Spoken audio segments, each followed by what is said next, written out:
talk of the first presentation, the main term we said was the denominator. And the main term being the denominator, there can be times when we get a persistent mental posterior position. And how does it happen? When you look at its mechanism, usually it is the same. The lies longitudinal attitude, this time is incomplete extension. Remember, in first presentation, we have the attitude of complete extension, but somehow, as labor progresses, this head is incompletely extended, though the presentation remains the face. But this time, the main term lies posteriorly, either on the right or on the left posterior aspect of the pelvic cavity. And the denominator this time becomes the synsput. Because previously the denominator was the main term. When it is fully extended, it is the main term at the lowest part. But when it is partial flex, then this time the denominator becomes the synsput instead of the main term when it came in as a secondary face presentation. So what happens is internal rotation of the head occurs.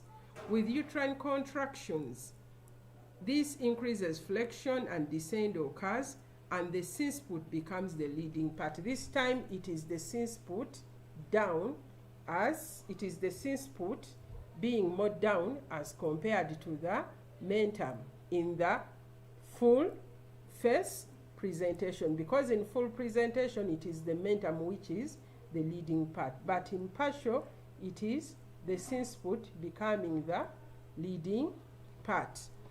And it meets the resistance of the pelvic floor muscles, and it rotates an eighth of a circle forward to lie under the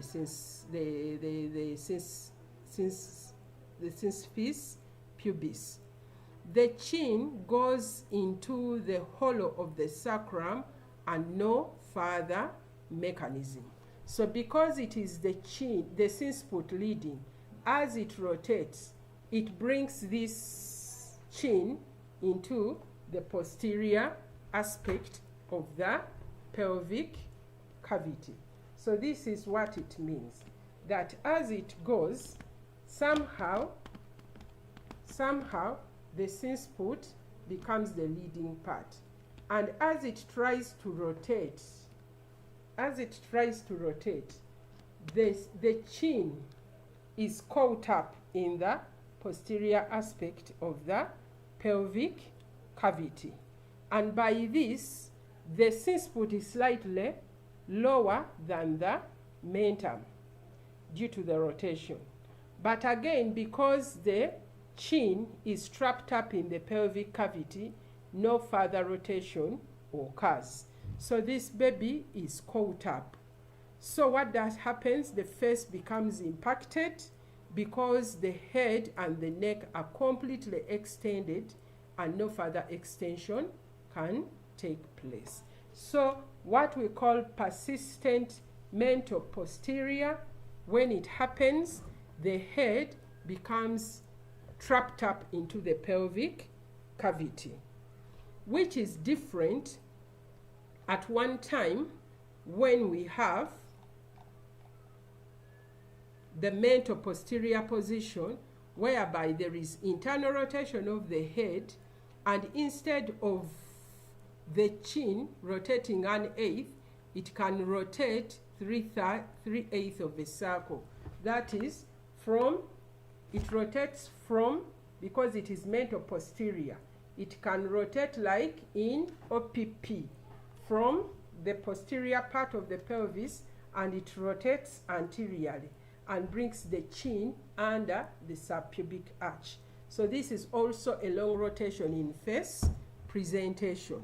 And this long rotation, it will bring the synciput, it will come under the symphysis pubis. And due to further extension, the chin will escape under the subpubic arch by the method of extension. More extension, the chin will escape. And then we shall continue with our normal mechanism, whereby we shall have flexion, and then restitution will take place. Internal rotation of the shoulders will also take place in the transverse diameter, and they will also rotate to 1/8 of a circle to come into an anteroposterior diameter of the pelvic outlet. And then this baby will be born by lateral flexion. So in first presentation, we also have 3 outcomes. The first outcome is a short rotation when we have mentor anterior. When the mentum lies anterior and rotates into a short rotation, the mentum will come under the symphysis pubis, and we shall deliver this baby first by extension to deliver the chin, and then lastly by first by extension to deliver the chin, and then last by flexion to deliver the occiput. That is the first outcome of mentor anterior. Then we have a second outcome of mentor posterior, whereby this mentor posterior can have also a long rotation. And when it gets a long rotation, it will bring the mentum anteriorly. And this mentum being anteriorly, it will be delivered like in the short rotation. Or we can have what we call a persistent mentor posterior. That if the mentum lies posteriorly, instead of rotating 3/8 anteriorly, it will rotate 1/8 posteriorly. And this rotation of 1/8 posteriorly, it will bring the mentum to get caught up in the sacral curve.